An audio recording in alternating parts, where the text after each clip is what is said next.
Voucher, उसको start करूंगा मैं आप लोगों के साथ। बहुत छोटा सा चैप्टर है, ज्यादा कुछ है नहीं इसमें।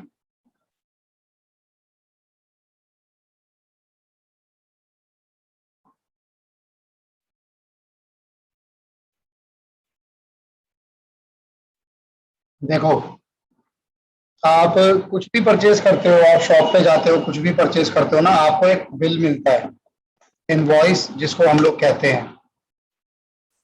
उस बिल को वाउचर कहा जाता है अकाउंट्स की भाषा में। यानी कोई भी ट्रांजैक्शन का प्रूफ वाउचर कहलाएगा। अगर मैं मीनिंग ऑफ वाउचर की बात करूं, अब वाउचर एक डॉक्यूमेंट है जो कि एविडेंस करता है किसी भी बिजनेस ट्रांजैक्शन में। कोई भी बिजनेस ट्रांजैक्शन है तो कैसे साबित करोगे कि ये ट्रांजैक्शन हुई थी? वो ऐसे ही साबित होगी कि हमारे पास उसका बिल है, हमारे पास उसका एक एविडेंस है जिसे वाउचर कहा जाएगा। It flows from the above definition that when a transaction is enter into, जब भी आप कोई ट्रांजैक्शन करते हो तो उसका एविडेंस तो होता है, उसको एस्टेब्लिश किया जाता है। उस एस्टेब्लिश्ड एविडेंस को, पेपर को सोर्स डॉक्यूमेंट कहा जाता है। और सोर्स डॉक्यूमेंट या सोर्स वाउचर एक ही बात है। सोर्स, अब ये टाइप ऑफ वाउचर है आपके पास। वाउचर भी बेसिकली दो प्रकार के हैं। एक तो आपका वो सोर्स वाउचर है जो कि आपको मिला है जब आपने कोई भी ट्रांजैक्शन की है, आपने कुछ परचेज किया, आपको बिल मिला। चाहे वो कैश में परचेज किया होगा तो कैश मेमो मिलता है, क्रेडिट में परचेज किया होगा तो क्रेडिट मेमो मिलता है। अगर आपने अपने लैंडलॉर्ड को रेंट पे किया तो उसने आपको रेंट रिसिप्ट दी। ये सब कुछ आपके लिए क्या है? ये सब कुछ आपके लिए मेन वाउचर है, सोर्स वाउचर है। तो क्या कह सकते हैं हम? Source voucher are document which came into existence when a transaction is enter into. जब भी आप कोई ट्रांजैक्शन करते हो तो वहां से जो आपको एविडेंस मिलता है, जो डॉक्यूमेंट मिलता है, उसको सोर्स वाउचर कहा जाता है। क्या क्या कैरेक्टरिस्टिक्स हैं? रिटर्न में होना चाहिए, ट्रांजैक्शन की सारी डिटेल होनी चाहिए, ट्रांजैक्शन प्रूफ हो सके, उसमें इतनी काबिलियत होनी चाहिए। और जिसकी वो ट्रांजैक्शन है, जैसे मान लो अगर आप सेलर है तो सेलर के साइन होने चाहिए। कि अगर आप रेंट पे कर रहे हो तो कल को ये कैसे साबित होगा कि आपने रेंट पे कर दिया? तो लैंडलॉर्ड के साइन होने चाहिए। तो बेसिकली ये सोर्स वाउचर कहलाता है। बताओ, यहां तक कोई डाउट किसी को? No sir. No sir. अब इसी सोर्स वाउचर की मदद से हम अकाउंटिंग वाउचर प्रिपेयर करते हैं। आपको सामने वाले ने अपना इनवॉइस दे दिया, अपना बिल दे दिया। अब आप उसकी अकाउंटिंग अपनी बुक्स में कैसे करते हो, ये आप पे डिपेंड करता है। तो आप अपनी रिक्वायरमेंट के अकॉर्डिंग उस सोर्स वाउचर की मदद से अकाउंटिंग वाउचर बनाते हो। अकाउंटिंग वाउचर, जैसे सोर्स वाउचर तो आपको मिलता है, बट अकाउंटिंग वाउचर आप बनाते हो। अकाउंटिंग वाउचर एक रिटर्न डॉक्यूमेंट है, कंटेन करेगा एनालिसिस ऑफ बिजनेस ट्रांजेक्शन। जो भी आपकी बिजनेस ट्रांजेक्शन हुई हैं उनको एनालाइज करते हुए आप एक अकाउंटिंग वाउचर बनाते हो। रिकॉर्डिंग पर्पस होता है ताकि आप उस ट्रांजेक्शन को रिकॉर्ड कर सको। कौन बनाएगा? अकाउंटेंट बनाएगा। किसको यूज करके? Supporting voucher. सपोर्टिंग वाउचर मतलब वही सोर्स वाउचर। और साइन करेगा कोई और ऑथराइज पर्सन। जैसे मान लो मेरा ऑफिस है तो मैंने कुछ परचेज किया, मैंने एक आईफोन परचेज किया, तो आईफोन वालों ने मुझे एक इनवॉइस दे दिया, तो वो इनवॉइस जो कहलाएगा वो कहलाएगा सोर्स वाउचर या सोर्स डॉक्यूमेंट या सपोर्टिंग वाउचर। तीनों एक ही बात है। मैं अपने ऑफिस में आऊंगा, अपने अकाउंट्स डिपार्टमेंट में मैं उस बिल को सबमिट कर दूंगा। अब उस बिल की मदद से मेरा अकाउंट्स डिपार्टमेंट जो है वो एक और वाउचर प्रिपेयर करेगा। उस वाउचर को जो प्रिपेयर वो कर रहा है उसको कहा जाएगा अकाउंटिंग वाउचर। और उस पर मैं साइन करूंगा। ऑथराइज पर्सन कौन है? मैं। लेकिन अगर मैं ऑथराइज पर्सन नहीं हूं, मैंने और किसी को मैनेजर बना रखा है अकाउंट्स डिपार्टमेंट में, तो वो साइन कर दे तो भी बात ठीक है। आपको इन दोनों के बीच में बेसिक फर्क पता होना चाहिए। सोर्स वाउचर आपको मिलता है, सोर्स वाउचर आपको मिलता है, लेकिन अकाउंटिंग वाउचर आप खुद बनाते हो for the purpose of recording the transaction. अब आप कहोगे सर बनाते हैं तो कैसे बनाते हैं, क्या मतलब इस चीज का? तो मैं आपको बताता हूं। अकाउंटिंग वाउचर जब आप बनाते हो तो अकाउंटिंग वाउचर बेसिकली दो टाइप का होता है, एक कैश वाउचर, एक non cash voucher. Cash voucher में हम, अगर मैं कैश वाउचर में बनाऊंगा उन ट्रांजैक्शन के लिए जिनमें या तो पैसा आया है या कैश गया है, और कैश का मतलब बैंक भी होता है, मैं आपको बार बार बोलता हूँ। तो रिसिप्ट इंक्लूड लिखा हुआ है, include receipt and payment through cheque, वो भी यहाँ पे कवर होगा। अगर पैसा आया है तो आप बनाओगे क्रेडिट वाउचर, अगर पैसा गया है तो आप बनाओगे डेबिट वाउचर। लेकिन अगर कोई ऐसी ट्रांजैक्शन है जिसमें पैसे का कोई रोल ही नहीं है, ना पैसा आया है ना पैसा गया है, उसके लिए आप बनाओगे नॉन कैश, या फिर हम कह सकते हैं transfer voucher, transaction not involving cash. ये जो नोट्स मैं पढ़ा रहा हूं जिसमें से ये आपके पास भी हैं, ये मेरे वाले ही नोट्स हैं थ्योरी वाले। जैसे अगर आपने मान लो क्रेडिट में सेल किया है तो ना पैसा आया ना पैसा गया, ट्रांसफर वाउचर बनेगा।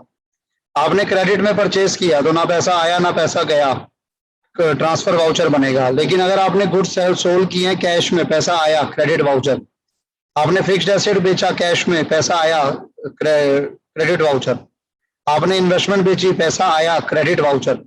याद रखने के लिए ना मैं इसको ऐसे बोल देता हूं, सिर्फ याद रखने के लिए। हमें पता है क्रेडिट का मतलब इनकम, डेबिट का मतलब एक्सपेंस। तो इनकम में पैसा आएगा और एक्सपेंस में पैसा जाएगा, तो ये याद रखने का एक जुगाड़ है बस, क्रेडिट वाउचर डेबिट वाउचर। बताइए जी, यहां तक कोई डाउट हो किसी को? No sir. तो बेसिकली मैंने आपको क्या बताया, वाउचर दो टाइप के चल रहे हैं, एक सोर्स, एक अकाउंटिंग। फिर अकाउंटिंग भी दो टाइप के हो गए, कैश, नॉन कैश। और फिर कैश भी दो टाइप के हो गए, क्रेडिट, डेबिट। क्रेडिट मतलब इनकम, तो पैसा आया। डेबिट मतलब एक्सपेंस, तो पैसा गया। और नॉन कैश में तो पता ही है कि कोई कैश नहीं। अब इसमें थ्योरी पॉइंट ऑफ व्यू से एक पॉइंट और होता है, compound voucher. Compound voucher basically वो वाउचर होता है जो रिकॉर्ड करता है नंबर ऑफ ट्रांजैक्शंस को, डेबिट एंड क्रेडिट को एक साथ, जिसमें या तो एक क्रेडिट है, एक डेबिट है, और दूसरा जो है वो मल्टीपल है, उसे कंपाउंड वाउचर कहते हैं। बनाने को आएगा, इसके चांस बहुत कम होते हैं, पर थ्योरी पॉइंट में आ जाता है कंपाउंड वाउचर। दोनों में से कोई भी हो सकता है, डेबिट वाउचर भी हो सकता है, क्रेडिट वाउचर भी हो सकता है।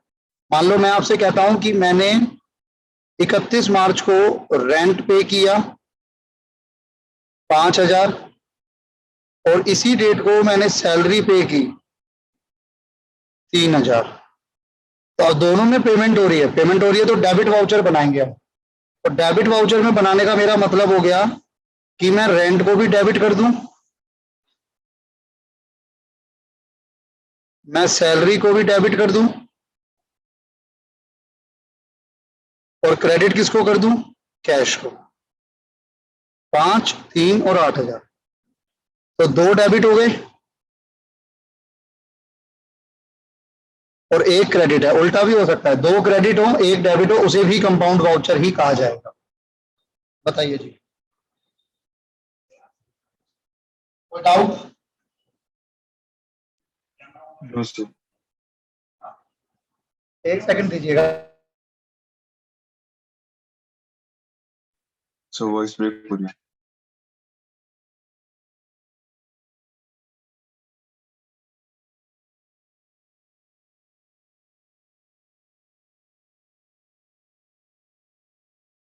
सर आवाज नहीं आ रही।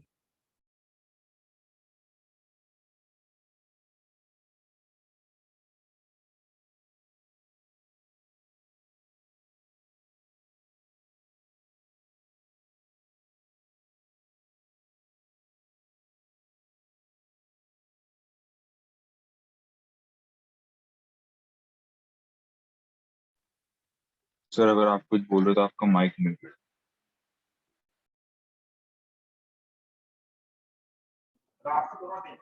सर माइक तो मेरा म्यूटेड था, मैं ये लिख रहा था, ये नहीं नजर आ रहा आपको? स्क्रीन नजर आ रही है ना? ये सब मैं पार्टिसिपेंट में चला गई थी देखने के लिए आपका माइक म्यूटेड है। अच्छा अच्छा, माइक तो मेरा म्यूटेड था, कोई कॉल आ गई थी। चलो जी, यहां तक आपको कोई डाउट नहीं है, वेरी गुड। अब इसका थोड़ा सा प्रैक्टिकल एस्पेक्ट देख लेते हैं, फिर हमारा चैप्टर कंप्लीट हो जाता है।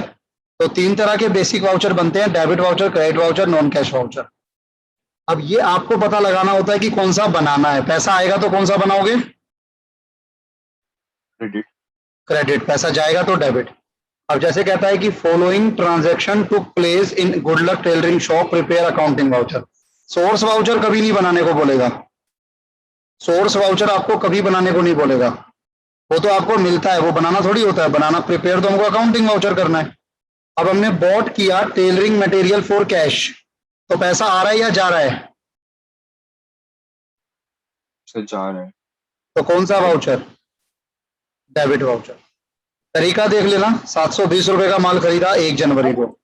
हाँ जी सर जब डेबिट होता है तो सर पैसा तो आता है ना, सर, वो मैंने सिर्फ याद रखने का एक तरीका बताया था, बाकी उसका इससे कोई लेना देना नहीं है।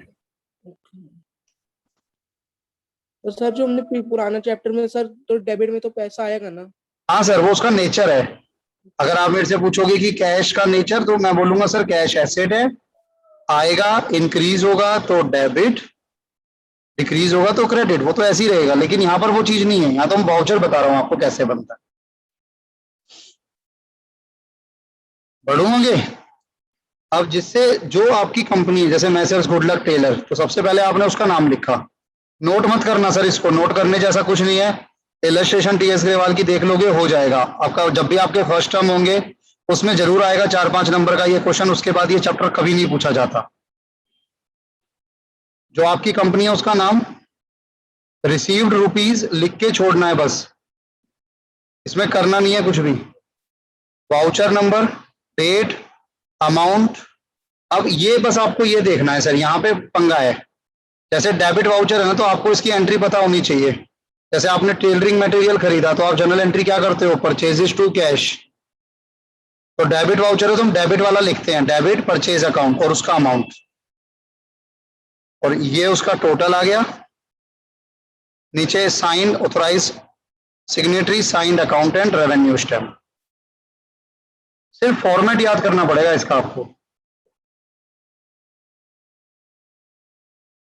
जैसे वेजिस पेड है, तो जनरल एंट्री क्या बनेगी वंश? वेजिस पेड की। Sir wages account to cash. जी, तो डेबिट में क्या लिखूंगा मैं? वेजिस अकाउंट, ये वाउचर नंबर 2, बाकी सब कुछ सेम है, वेजिस अकाउंट।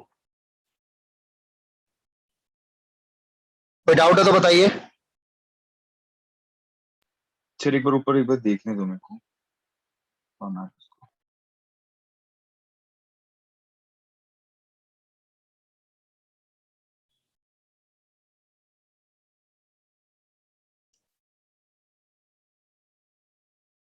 सो हाँ जी, तो जो मेमो नंबर है वो हमारे ब्रैकेट के अंदर ही आएगा, जो ऊपर वाली लाइन है जो ब्रैकेट में, क्योंकि वो ब्रैकेट क्लोज नहीं हुआ।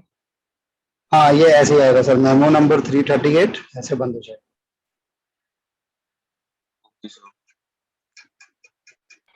सर हाँ जी, और बिल सेम होते हैं दोनों? क्या भाई? इनवॉइस और बिल दोनों सेम होते हैं? हाँ, इनवॉइस और बिल दोनों सेम होते हैं सर, एक ही बात है। सर एसडी का मीनिंग क्या है इसमें? साइंड। एचडी का मतलब साइन, यहाँ पर अकाउंटेंट साइन करेगा, यहाँ पर ऑथराइज सिग्नेटरी साइन करेगा। और सर यहाँ पे हम डेट के नीचे जो अमाउंट है रुपीज में 720 लिखेंगे हम वहाँ पे, या बस अमाउंट वैसे ही? लिखा तो है सर 720 है ना।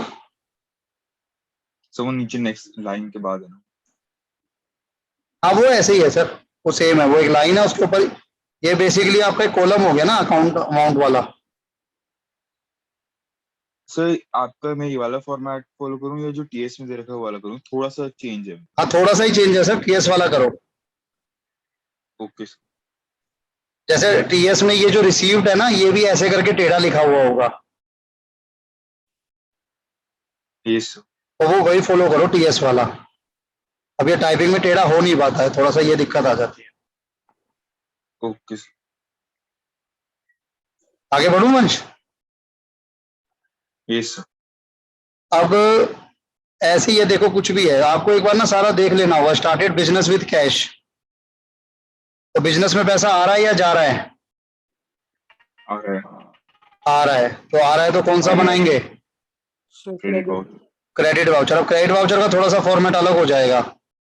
वाउचर नंबर, या आप प्लीज फॉर्मेट अपने टीएस में से देख लेना सर, ये थोड़ा सा टाइपिंग में हो सकता है इधर उधर। रेवेन्यू स्टैम्प मेन है ये पार्ट। अब डेबिट की जगह क्या लिखना है, क्रेडिट, क्रेडिट का नाम कैपिटल अकाउंट। बाकी तो ये तो सेम है और ये भी सेम है।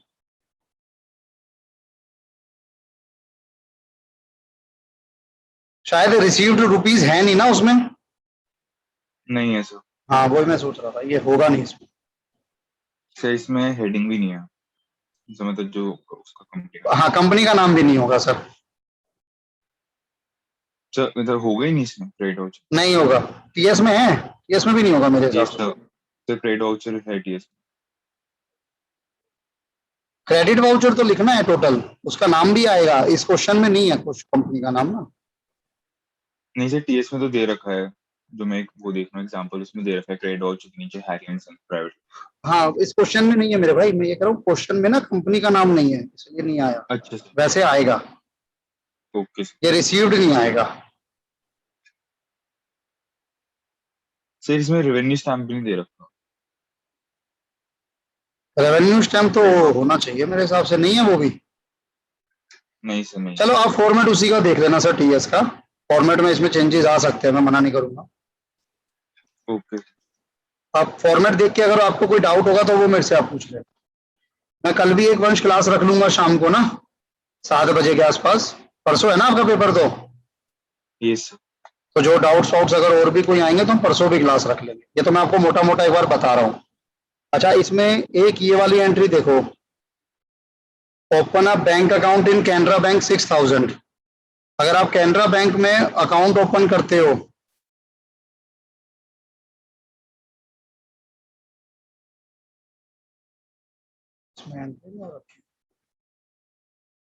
तो कौन सा बनेगा, पैसा आ रहा है या जा रहा है? सर पैसा जा रहा है तो डेबिट वाउचर। सर ना तो आ रहा ना जा रहा। मैंने बताया था कैश और बैंक दोनों सेम है। अब आप अपने ऑफिस में से पैसा निकाल कर बैंक में जमा कर दोगे तो ना तो पैसा आया ना पैसा गया। Yes sir. ठीक है, तो इसमें कोई भी एंड कोई भी वाउचर नहीं बनेगा।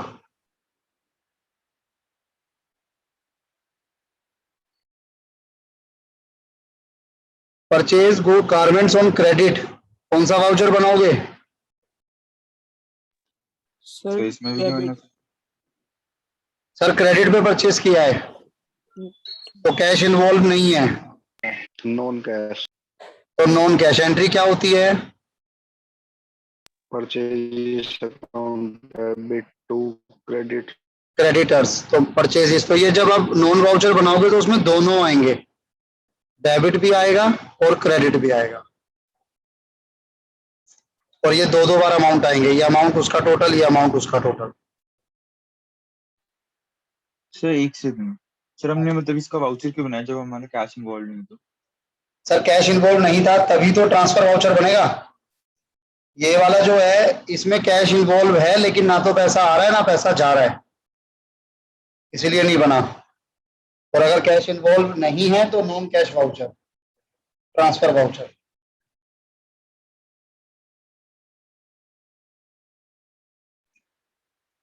Okay sir.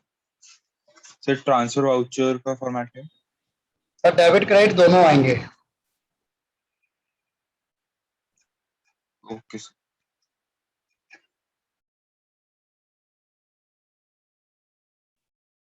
एक और था इसमें एंट्री, ड्राइंग्स वाली एक एंट्री दिख रही थी मुझे। अब ये जैसे जनवरी 20 है, withdrew from bank for office use, पैसा आया या गया? सर कुछ भी नहीं हुआ।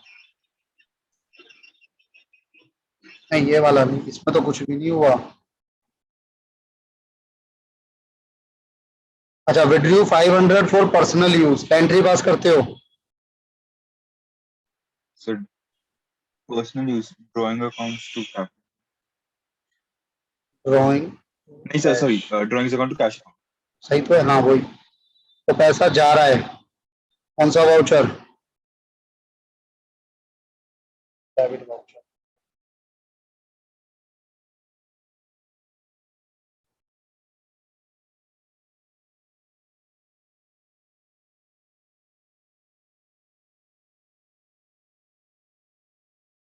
बस यही था इसमें। बाकी आपको इसमें ये देखना है कि आपको क्वेश्चन खुद नहीं बताएगा कि कौन सा वाउचर बनाओ, वो आपको खुद पता लगाना होता है। सही। अगर जैसे आपने जो क्वेश्चन करवाया उसमें हमने 3 5 6 वाउचर बनाए हैं, तो ये कितने मार्क्स का आता है क्वेश्चन? सर आपको ना मैक्सिमम 2 ट्रांजैक्शन दी होंगी और 2 ही वाउचर पूछेगा, तो इतना बड़ा क्वेश्चन नहीं आता। Okay sir. और सर ऐसे जो जैसे हमारा ट्रायल बैलेंस है, तो जैसे जो आपने क्वेश्चन करवाई थी जिसमें हमें जर्नल लेजर कुछ नहीं बनाना था, सीधे ट्रायल बैलेंस है, तो वैसे क्वेश्चन आएंगे हमें प्रॉपर आएगा कि जर्नल बनाओ फिर लेजर और फिर वो ट्रायल सर बैलेंस? चांसेस तो कम है। आपको ऑनलाइन है कि ऑफलाइन है? सर मेरा ऑफलाइन है और सब्जेक्टिव भी है 40। हाँ, तो चांसेस तो कम है कि जर्नल लेजर ट्रायल बैलेंस तीनों एक साथ पूछ ले।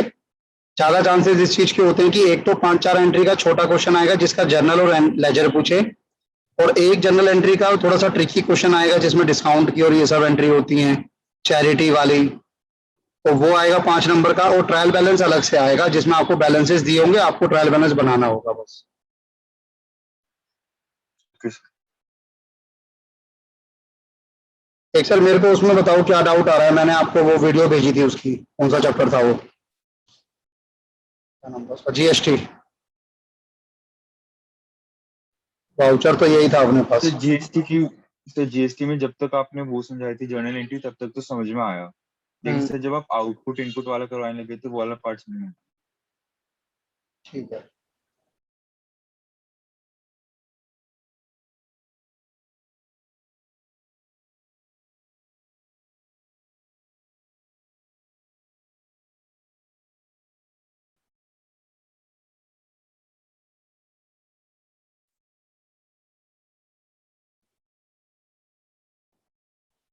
GST, goods and service tax.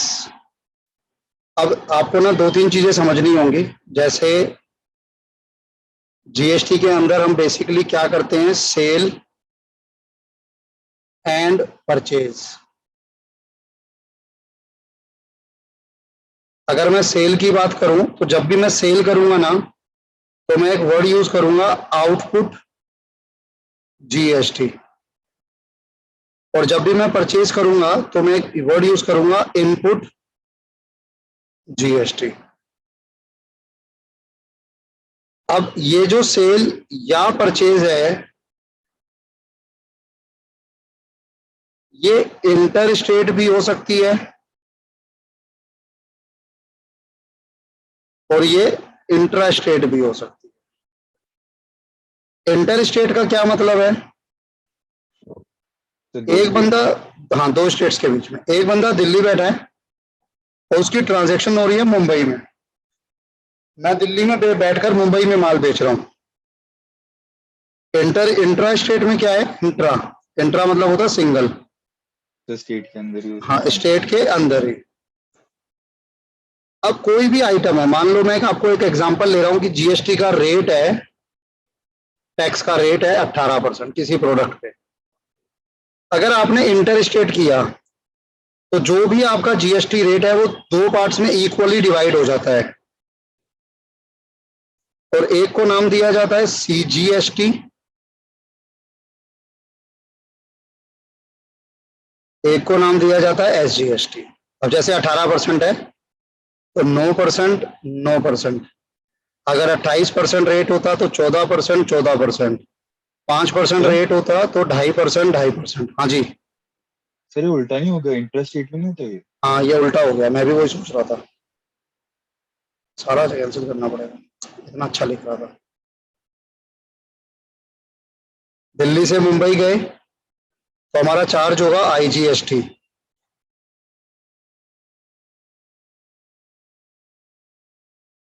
Integrated goods and service tax, 18%, 28% पूरा एक साथ जाता है, 5% पूरा एक साथ लगेगा।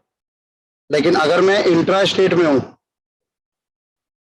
तो मेरा चार्ज होगा जीएसटी 2 पार्ट्स में, सीजीएसटी एसजीएसटी। सीजीएसटी मतलब सेंट्रल का, एसजीएसटी मतलब स्टेट का।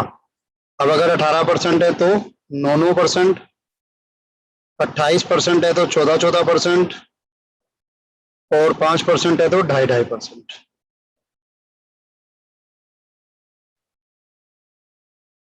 अंगद वीडियो देखी थी ना? सर थोड़ी सी देखी थी। आधे घंटे की तो थी मेरे भाई वो बस। हाँ सर आधे घंटे की थी पर थोड़ी सी देखी थी मैंने, क्योंकि सर फिर दूसरी ट्यूशन का टाइम हो गया था। अच्छा, तो अब इसको समझ लो, आपको जितना समझ आएगा ठीक है, वरना फिर इसकी भी रिकॉर्डिंग देख लेना। और पुरानी सारी रिकॉर्डिंग मैंने कल अपडेट कर दी थी, कुछ टाइम से हुई नहीं थी। यहाँ तक कोई दिक्कत नहीं है वंश? No sir. ठीक है, ये आउटपुट वाला आप कह रहे थे, सेल के साथ आउटपुट लगेगा, परचेज के साथ इनपुट लगेगा हमेशा। सेल के साथ आउटपुट, परचेज के साथ इनपुट। तो ये चैप्टर ज्यादा वेटेज का आता है क्या पेपर में? सर ये अलग से तो आता ही नहीं है, मिलकर आता है, तो 4-5 नंबर की वेटेज तो मान के चलो। खैर,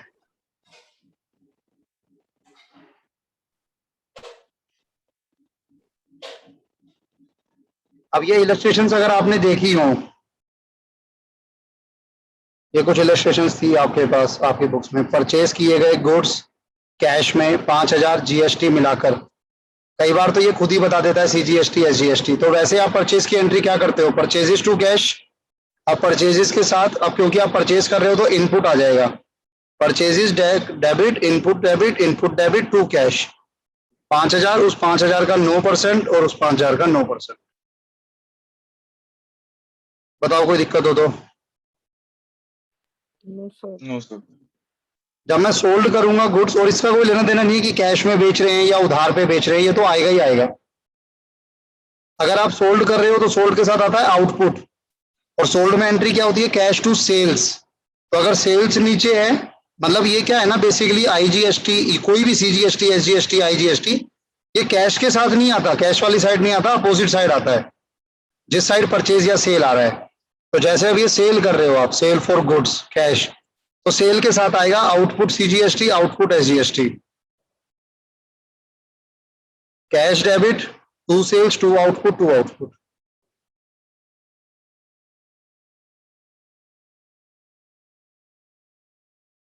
बताओ। यस सर, समझ में आ गया। ऐसे ही परचेज गुड्स फ्रॉम करम है, अब ये भले ही उधार पर हो, एंट्री क्या करोगे? Purchases account debit 10,000, input CGST 900, input SGST 900, total हो गया 11,800। 11,800 की आपने एंट्री कर रखी होगी। फिर आपने परम को सेल्स की, फिर आपने सेल, अब ये एक चीज, एक देखो, ये देखो, ये आपने गुड्स करे, गुड्स रिटर्न अगर हो जाएं तो रिटर्न में भी सेम चलेगा। सेल रिटर्न हो गई है, परम, परम को हमने बेचा था, उसने वापस कर दिया, तो ये सेल रिटर्न है, तो सेल रिटर्न के साथ चलेगा।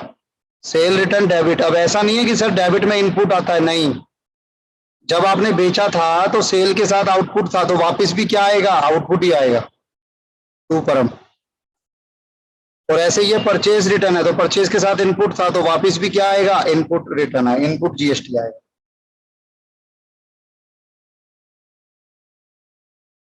बताओ क्या कहते हो? सर ये वाला पार्ट क्लियर है सर। फिर आपने वीडियो में एंड की तरफ आपने ये भी बताया था कि मतलब किसको क्या पे करना है। एडजस्ट करना होता है जी। ये सब अब इसमें क्या होता है ना सर, हमें एडजस्ट करना होता है। एडजस्ट एडजस्ट एडजस्ट एडजस्ट के लिए मैं आपको एक प्रैक्टिकल दिखा देता हूं, अगर सब कुछ ठीक रहता है तो। बस अगर आप कभी किसी क्लाइंट को बाई चांस जान जाओ तो प्लीज उसे बताना मुझे कि सर ऐसा करते हैं क्लास में।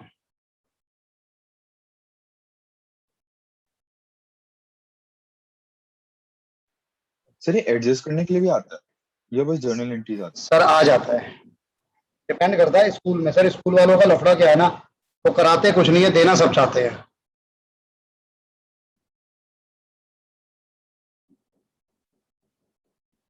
देखो मैं आपको एक शीट दिखाता हूँ, ये एक शीट है, ठीक है, आपको नजर आ रही है? इसमें शायद मेरा पेन चलेगा नहीं, है? पेन नहीं चलेगा। ये अनअकैडमी पे टीचर हैं सर, जो क्लाइंट हैं, और अच्छे खासे टीचर हैं, आपको अमाउंट से पता लगेगा, 12 लाख के आसपास हर महीने अमाउंट आता है। उसमें टैक्स, अब इन्होंने एक तरह से सेल की है सर, अपनी सर्विसेज दी हैं एज अ टीचर। तो अब जब ये सर्विसेज देंगे तो इनके पास पैसा आएगा। तो जब आप पैसा लेते हो ना सामने वाले से, तो आप जीएसटी के साथ लेते हो। जीएसटी आपका नहीं होता, जीएसटी आपको गवर्नमेंट को देना होता है। तो ये वो अमाउंट है जो ये जीएसटी देंगे गवर्नमेंट को।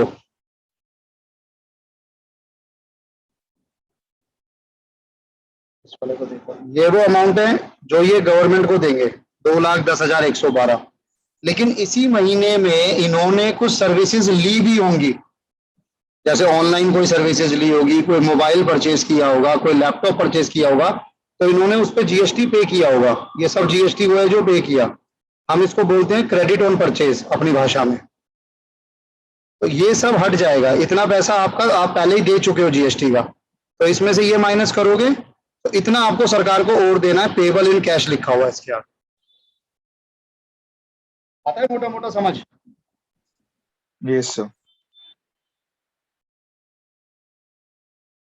अब जैसे मान लो यही क्वेश्चन था आपके पास, ठीक है, आप इसमें क्या करो, सारा सीजीएसटी एसजीएसटी है, इनपुट सीजीएसटी, इनपुट वो है जो आप पहले ही दे चुके हो, इनपुट एसजीएसटी। अब आप इनपुट का टोटल करना जरा, कैलकुलेटर नहीं होगा मेरे पास अभी, आपको दिखाता। इनपुट का टोटल करो 450, फिर 900, ये वाली एंट्री में 900 आ रहा है, सारा इनपुट एक जगह आ जाएगा। और ये इनपुट वापस जा रहा है, कितना था ये, 360।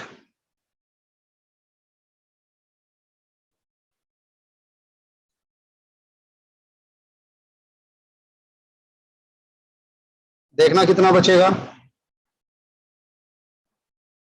990। तो मेरे पास 990 इनपुट पड़ा है सीजीएसटी का, यानी ये वो पैसा है जो नेट में मैंने गवर्नमेंट को दे रखा है जीएसटी के नाम पर। और मैंने लोगों से लिया कितना था जीएसटी के नाम पे, कलेक्ट कितना किया था?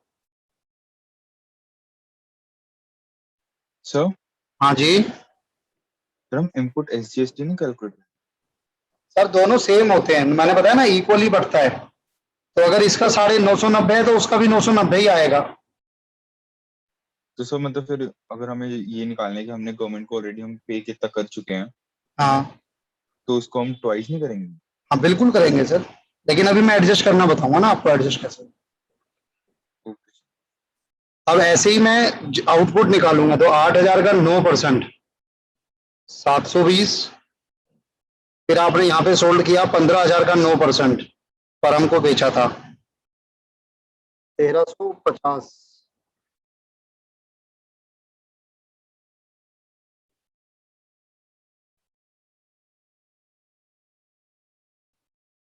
माइनस कुछ माल आपके पास वापस कर दिया था पर हमने, तो 450 उसमें से हटा दो। कितना आ गया, 450 हटाता हूं तो 900, 15, 1600, 1620 रुपए हमने आउटपुट के नाम पर इकट्ठे किए हुए हैं। तो अब एक तरीके से आप कहोगे सर हमें 1620 सरकार को देना, लेकिन मैं कहूंगा सर 1620 में से 990 मैं पहले ही गवर्नमेंट को दे चुका हूं। तो जो इनका डिफरेंस आएगा ना, देखना कितना आएगा,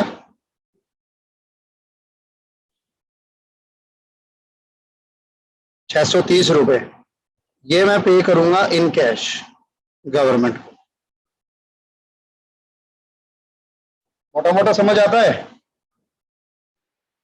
सर मेरे को ये समझ में नहीं आ रहा कि अगर जैसे हमारे पास इनपुट सीजीएसटी और इनपुट एसजीएसटी दोनों 990 आ रहे हैं, जी तो ये दोनों हम टैक्स गवर्नमेंट को पे कर चुके हैं, हाँ जी तो इनका टोटल हमारे पास होना चाहिए 1980। हाँ जी 1980।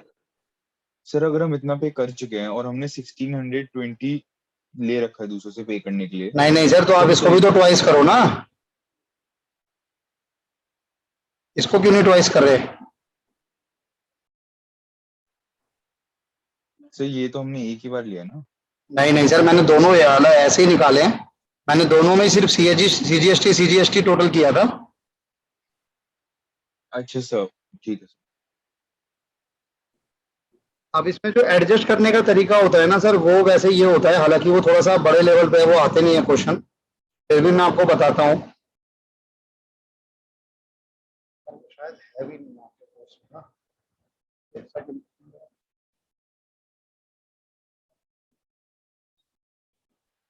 सर एडजस्ट वाले नहीं आते? नहीं, एडजस्ट वाले आते नहीं है सर, सिर्फ आपसे 2-4 जनरल एंट्री पूछ सकते हैं वो लोग। फिर भी मैं बोलता हूँ जो टीएस ग्रेवाल में इलस्ट्रेशन है उनको देख लेना।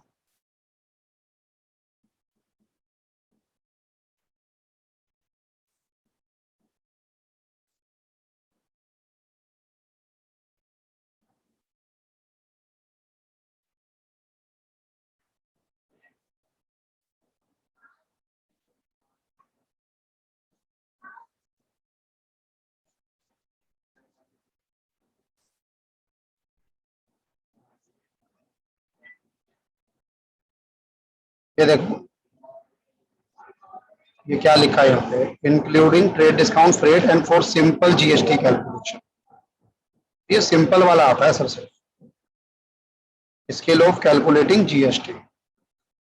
अब एक तो मैंने आपको जीएसटी कैलकुलेट करना बताया, तो ठीक सा क्वेश्चन होगा ना।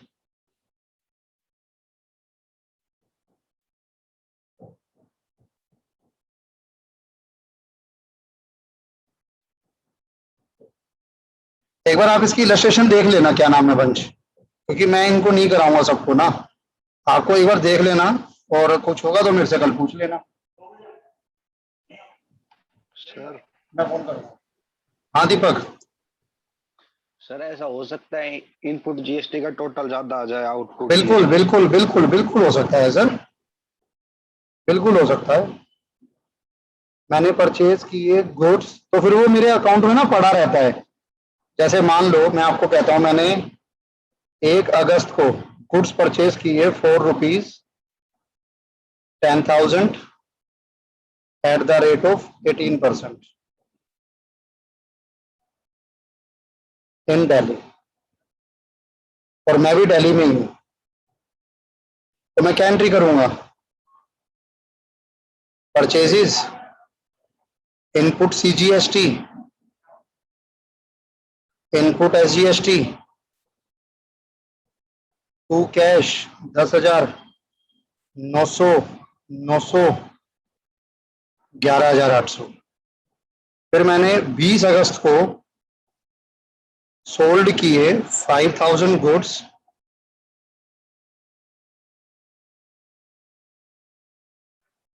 इन दिल्ली, तो मैं क्या एंट्री करूंगा, cash to sales to output CGST to output SGST. Sir आपने रेट तो बताया नहीं। सर 18% है, वही रख लिया ना। 5,000, 450, 450, 5,900। ठीक है जी। अब मेरे को, अगर मैं आपसे अगस्त की बात करूं तो मैं कहूंगा sir input CGST SGST, input कितना था 900, 900, यानी 900 मैं एडवांस में पे कर चुका हूं गवर्नमेंट को जब खरीदा था, और अब जब बेचा तो मेरे को कितना और कलेक्ट हुआ आगे कस्टमर से 450। क्या मुझे कुछ पे करना है सरकार को? नो सर, सर आप 900 एक्स्ट्रा पे कर चुके हो। मैं 900 एक्स्ट्रा पे कर चुका हूं, 450, 450 डन। अब मैं कहता हूं मैंने 2 सितंबर को, ये अगस्त की कहानी थी, अगस्त में जब मैं, हर महीने आईटी रिटर्न्स फाइल होती हैं जीएसटी की, तो अगस्त में जब मैं रिटर्न फाइल करूंगा तो मैं कोई भी गवर्नमेंट को अलग से टैक्स पे नहीं करूंगा, बल्कि मेरे पास ये अमाउंट बचा हुआ है जो मैंने अभी और यूज कर सकता हूं मैं। 2 सितंबर को मैंने और सेल कर दी, मान लो सेल ₹10,000, 18% दिल्ली में कर। अब मैं क्या एंट्री करूंगा, cash to sales output, output 10,000, 900, 900। अब जब मैं सितंबर की रिटर्न करूंगा तो मैं क्या बोलूंगा, मैं बोलूंगा सर मैंने सितंबर में कोई परचेज नहीं किया, सिर्फ एक सेल किया है। तो मैं बोलूंगा मेरे पास इनपुट तो पुराने वाला चल रहा है, नया तो मेरे पास कोई आया नहीं, कि मेरे पास पुराने वाला इनपुट चल रहा है। लेकिन जब मैंने बेचा तो मैंने और लोगों से ले लिए 900, तो क्या मैं और पैसा दूंगा कुछ कैश में?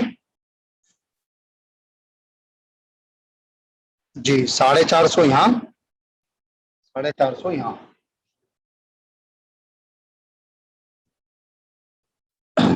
जब हम लोग पे करते हैं ना सर तो? टैक्स, एक सेकंड, जब हम लोग पे करते हैं ना टैक्स, देखो जैसे ये जीएसटी का एक चालान आपको शो करता हूँ कि पे कैसे होता है, ये चालान होता है, ये पेमेंट होती है।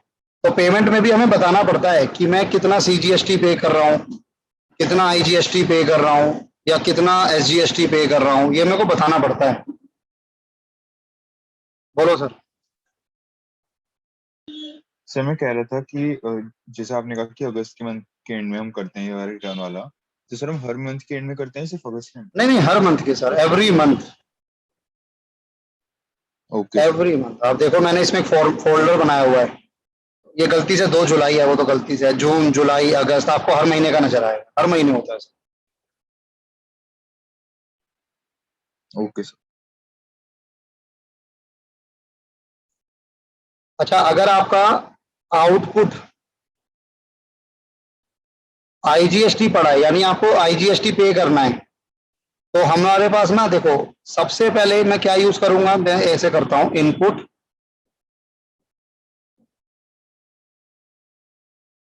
CGST, SGST, IGST, input input input. अब अगर मुझे आईजीएसटी देना है, मेरे पास तीनों पड़े हैं, इनपुट भी पड़ा है, एसजीएसटी का भी, सीजीएसटी का भी, आईजीएसटी का। तो सबसे पहले मैं किसको यूज करूंगा, इसको यूज करूंगा, फिर मैं किसको यूज करूंगा, इसको यूज करूंगा, लास्ट में इसको यूज किया जाए। अभी एक सेकंड रुकना, अगर मुझे सीजीएसटी देना है, अगर एक सेकंड देना मुझे,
हाँ जी, सॉरी। तो मैं ये कह रहा हूँ, मेरे पास इनपुट पड़ा है सीजीएसटी का भी, इनपुट पड़ा है एसजीएसटी का भी, और इनपुट पड़ा है आईजीएसटी का भी।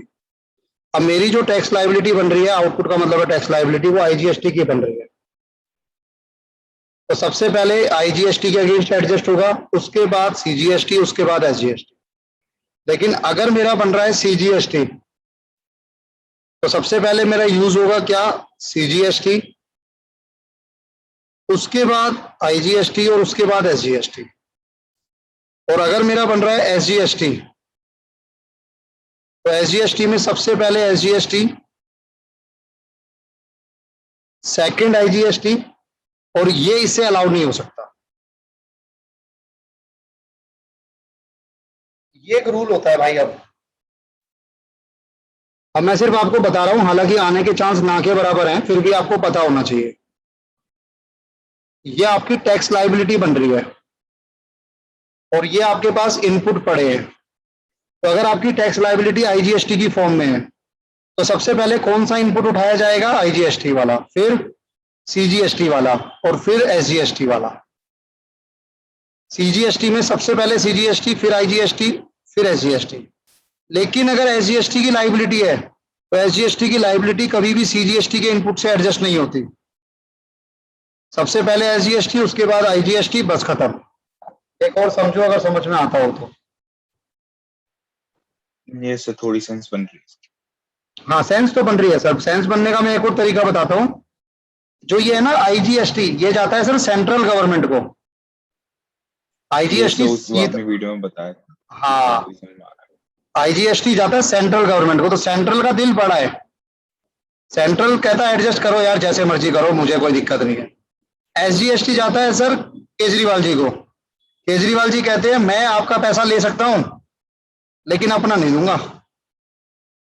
तो अगर केजरीवाल जी को टैक्स भरना है, केजरीवाल जी को टैक्स भरना है, तो केजरीवाल जी कहेंगे ठीक है जी, मैं आईजीएसटी भी ले लूंगा, मैं एसजीएसटी भी ले लूंगा। केंद्र कहेगी फिर मैं क्यों दूंगा भाई आपको। तो ये इस तरीके से थोड़ा सेंस बनता है। बाकी इसके आने के चांस थोड़े कम ही होते हैं। बाकी आप टीएस ग्रेवाल के क्वेश्चंस देख लेना सर, इलस्ट्रेशन जो इसकी अलग से दी हुई है। कोई डाउट होगा तो मेरे से पूछ लो, मैं जीएसटी में इतना ही पढ़ा पाऊंगा। है। Okay sir. सर मेरे को वैसे डाउट है दो तीन। हाँ सर बिल्कुल। अब आप डाउट पूछेंगे ये मेरे से, तो जिसको डाउट सुनने हैं वो रुक सकता है, जिसको नहीं सुनना है वो जा सकता है। और कल शाम की भी जो क्लास है वो सिर्फ वंश की है, बाकियों की नहीं है। बाकी उसे मैं अब ट्यूसडे को मिलूंगा शाम। Okay sir, bye. Bye bye. बताइए वंश। सर ओपनिंग स्टॉक हमारी लायबिलिटी है या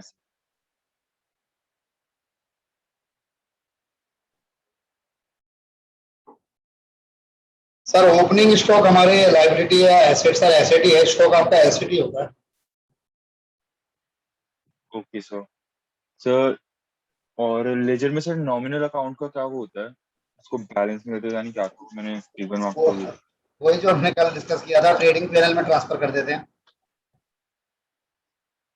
तो समझ तो बैलेंस शीट में नहीं जाता इसका, ये मतलब। नहीं सर, बैलेंस शीट में नहीं जाएंगे, ना ट्रायल बैलेंस में जाएंगे ना balance sheet.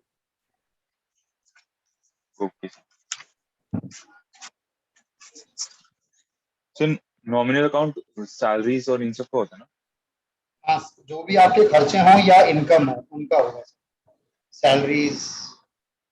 Sir trial balance में तो मैंने देखा था शायद। सर हमारे थ्योरेटिकल तो आएगा वो, मैं आपको बार बार कह रहा हूँ। ये जो क्वेश्चन आते हैं ना एमसीक्यू टाइप या जो आप पूछ रहे हो, ये सिर्फ उसका आंसर है। वरना थ्योरेटिकली तो हम लोग करते हैं सर उसको ट्रायल बैलेंस में, बैलेंस शीट ही निकालते हैं। सो फिर हम इसमें थ्योरी में ऐसा क्यों बोल रहे सर क्योंकि प्रैक्टिकल अप्रोच पूछ लेता है ये इस तरह की थ्योरी के क्वेश्चंस में ना। हालांकि वो पूछना नहीं चाहिए बट ये पूछता है सर शुरू से। क्योंकि अगर मैं आज की अपनी प्रैक्टिकल लाइफ में बात करूं तो हम लोग उसको ट्रायल बैलेंस में नहीं भेजते, सीधा ट्रेडिंग पीएनएल में भेजते हैं। लेकिन अकेडमिकली हम उसको ट्रायल बैलेंस में भेजते हैं लेजर्स के थ्रू। हैं। Okay sir.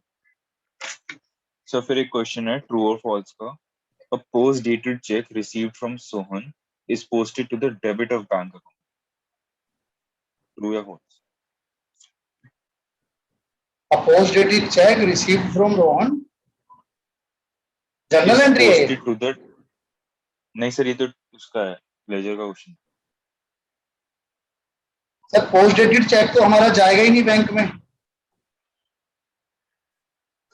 Post dated cheque का मतलब है वो चेक तो अभी डिपॉजिट होगा ही नहीं बैंक में, तो वो तो बैंक में जाना ही नहीं चाहिए था, तो फॉल्स होगा। मतलब पोस्ट डेटेड का क्या मतलब है, तो वो आगे की डेट है उसकी। हाँ जी हाँ जी हाँ जी, पोस्ट डेटेड को पीडीसी बोलते हैं हम लोग। कि मैंने आपको एक चेक दे दिया मान लो, लेकिन मैंने आपको बोला कि भाई इसको ना 22 सितंबर से पहले मत डालना, अभी पैसे नहीं। तो आप उसे 22 सितंबर को या उसके 3 महीने बाद ही डालोगे। Okay sir. सर फिर ऐसे जो एमसीक्यू में इसमें लेजर में कोई ये वाले नहीं आ रहे, जैसे एक है carriage paid for purchase of furniture is posted to the debit of dash account. Sir furniture account, ये ना पता ये लेजर नहीं है, ये जर्नल के क्वेश्चंस हैं कहीं ना कहीं। आपने तो आपने अच्छा फर्नीचर है तो ये परचेज लेजर किया के चैप्टर के बीच में। जी, आपने फर्नीचर परचेज किया, और फर्नीचर जब आप परचेज कर रहे हो, कोई एसेट परचेज कर रहे हो, तो उस पर जो भी आप एक्सपेंस कर रहे हो वो तो उसी फर्नीचर की कॉस्ट में ऐड होगा ना।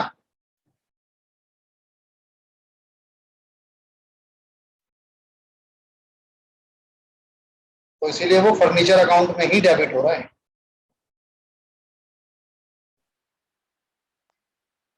सर इसका इस क्वेश्चन का मतलब क्या मतलब था कि जो हम वो बनाएंगे, लेजर बनाएंगे, तो उसमें कौन सी किसकी लेजर के अकाउंट में होंगे डेबिट साइड? सर दोनों में सेम है। जैसे मान लो मैं इसकी जर्नल करता तो मैं एंट्री करता फर्नीचर टू कैश, तो मैंने फर्नीचर में डेबिट किया ना।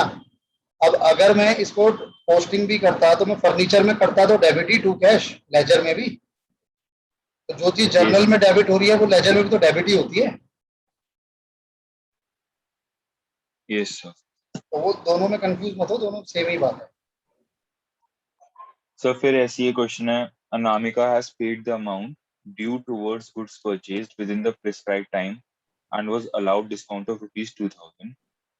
This discount is debited dash. Cash discount account. एक बार ये भी समझा दो। सर हमने किसी से माल खरीदा था, हमने उसको पेमेंट कर दी जितना टाइम उसने दिया, और क्योंकि हमने टाइम पर पेमेंट कर दी तो उसने हमें डिस्काउंट दे दिया। टाइम पर पेमेंट करने पे कौन सा डिस्काउंट मिलता है हमको? कैश डिस्काउंट मिलता है। कैश डिस्काउंट, अरे ये सॉरी डेबिटेड है क्या है? सर डेबिटेड है। हाँ तो कैश डिस्काउंट सामने वाले ने दिया है तो उसने उसको क्रेडिट कर डेबिट कर दिया। खर्चा हो गया ना सामने वाले का, एक्सपेंस डेबिट हो जाते हैं।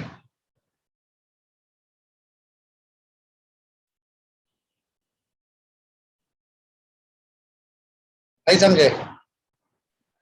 सर मैं ये तो समझ गया कि आपने सर ये बताया ना कि डिस्काउंट डेबिट हो गया, लेकिन सर उस वाले अकाउंट में क्यों? डिस्काउंट डिस्काउंट अकाउंट में यस सर। जी, उसमें डेबिट होगा ना। सर वही मेरा क्वेश्चन है कि क्यों है उसमें डेबिट।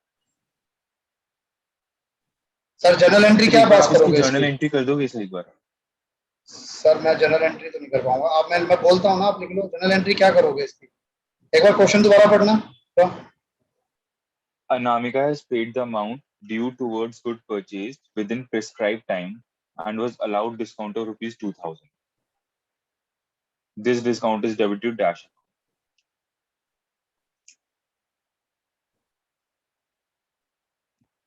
अब अनामिका ने कैश पे किया तो हम एंट्री करेंगे आपका cash account debit, discount allowed debit 2000 to Anamika.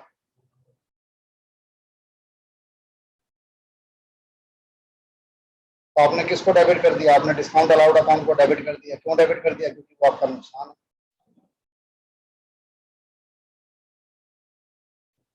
यही आंसर है सर इसका।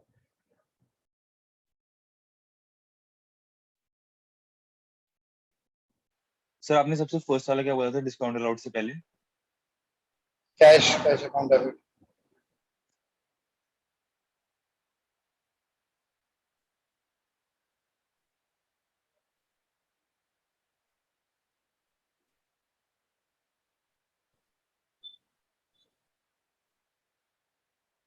सर ये जैसे डिस्काउंट अलाउड का जब हम लेजर बनाएंगे तो हम डेबिट साइड पे अनामिका को वो नहीं करेंगे, टू अनामिका अकाउंट?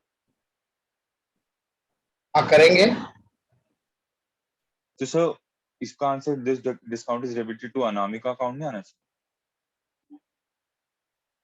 सर आप जो डेबिट कर रहे हो वो कौन से लेजर में कर रहे हो? आप अनामिका में डेबिट नहीं कर रहे, आप डिस्काउंट में डेबिट कर रहे हो। नाम अनामिका का आ रहा है बस। अगर मैं आपको एक एंट्री देता हूँ cash account debit to sales और आप लेजर बनाते हो कैश का, तो आप कैश को डेबिट कर, कैश अकाउंट में आप डेबिट कर रहे हो टू सेल्स के नाम से। तो अगर मैं आपसे पूछूंगा आपने कौन से लेजर को डेबिट किया, तो आप ये थोड़ी कहोगे मैंने सेल्स को डेबिट किया। आपने कैश अकाउंट कैश लेजर को डेबिट किया। सर इसको मैं ऐसे समझ सकता हूँ कि मैं अमाउंट आगे किसका लिख रहा हूँ, जैसे इसमें मैं डिस्काउंट अलाउड का अमाउंट लिखूंगा लेकिन अनामिका का नाम आएगा लेकिन अमाउंट उसका। आप बिल्कुल समझ सकते हो। Okay sir.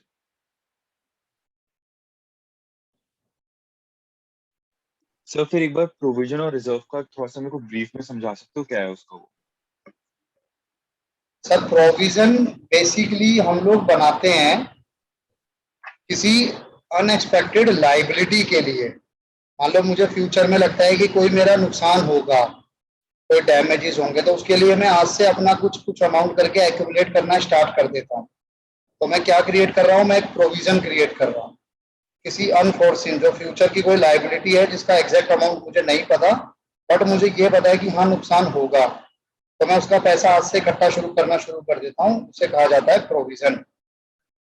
दूसरी तरफ रिजर्व हम किसी लाइबिलिटी के लिए क्रिएट नहीं करते। रिजर्व इज लाइक कमेटी, जैसे हमारे घर वाले कमेटियां डालते हैं, म्यूचुअल फंड डालते हैं, क्या हम अपनी फाइनेंशियल पोजीशन को स्ट्रेंथन करते हैं, मजबूत करते हैं। तो हम अपने लिए क्या करते हैं, पैसा इकट्ठा करके साइड में रख देते हैं कि खुदा ना खास्ता कल को कहीं जरूरत पड़ेगी तो मैं इस अमाउंट को यूज कर सकता हूँ। तो है दोनों में, हम अमाउंट एक्यूमुलेट कर रहे हैं दोनों में, लेकिन प्रोविजन में कर रहे हैं हम किसी स्पेसिफिक लाइबिलिटी के लिए, रिजर्व में हम किसी स्पेसिफिक पर्पस के लिए नहीं कर रहे हैं। फ्यूचर में जहां जरूरत पड़ेगी, चाहे वो इन्वेस्टमेंट हो चाहे कैसे भी हो, मैं वहां यूज कर सकता हूँ रिजर्व के पैसे। और सर ये इसमें एक लाइन आती है, बताइए कहाँ से हम इकट्ठे करें, जैसे प्रोविजन और रिजर्व, हम पैसे वो कहाँ से इकट्ठे कर रहे हैं? जी सर, तो तो इसमें जो प्रोविजन में तो लिखा है it is charge charge against against profit, और वो है एप्रोप्रिएशन ऑफ प्रॉफिट, वो मैं बता देता हूँ। आप जो प्रोविजन में पैसा डालते हो, वो डालते तो दोनों में प्रॉफिट से हम, लेकिन जो प्रोविजन में पैसा जा रहा है वो पैसा हमारा आगे जाके कहीं ना कहीं खर्च होगा। खर्च का मतलब है किसी लायबिलिटी को पूरा करेगा या किसी नुकसान की भरपाई करेगा, तो वो बनाना हमारा एक तरीके से खर्चा है, नुकसान है, उसे कहा गया चार्ज अगेंस्ट प्रॉफिट।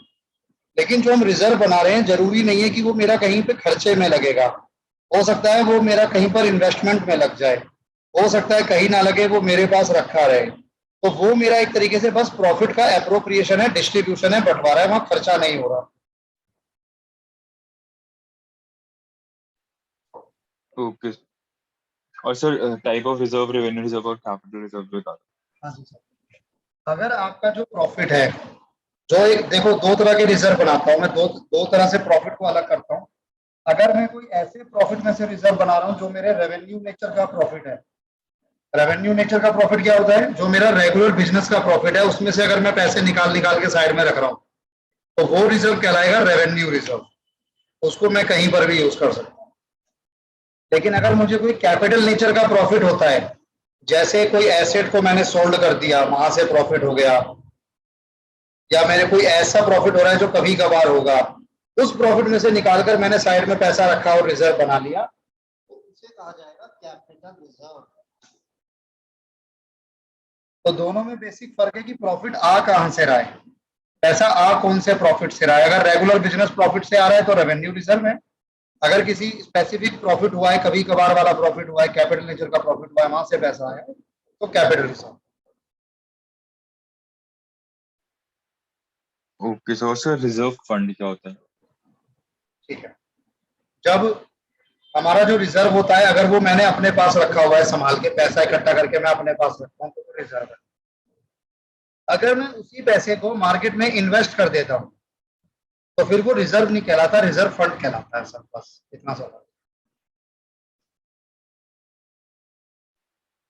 सर फिर मतलब हमने रिजर्व को मतलब उसी चीज के लिए यूज कर लिया ना, सर जरूरी नहीं है जिस चीज के लिए हम इकट्ठा कर रहे थे, सर, वो तो तो वो किसी तो हम चीज के वैसे ही लिए इकट्ठा इकट्ठा करें। होता ही नहीं है ना, हम तो वैसे ही इकट्ठा करते हैं। अब मैंने उसको बाहर इन्वेस्ट कर दिया, कल को हो सकता है मैं उस इन्वेस्टमेंट को बेचकर वो पैसा कहीं और लगा दूं। हम ये नहीं कह सकते ना कि हमने वो पर्पस पूरा कर दिया जिस पर्पस के लिए हम रिजर्व कर रहे थे, क्योंकि रिजर्व तो हम किसी पर्पस के लिए कर ही नहीं रहे थे। ओके सर यही था अभी तक। कल मुझे बता देना सर 4-5 बजे तक ना, एक बार, तो मैं आपकी क्लास में।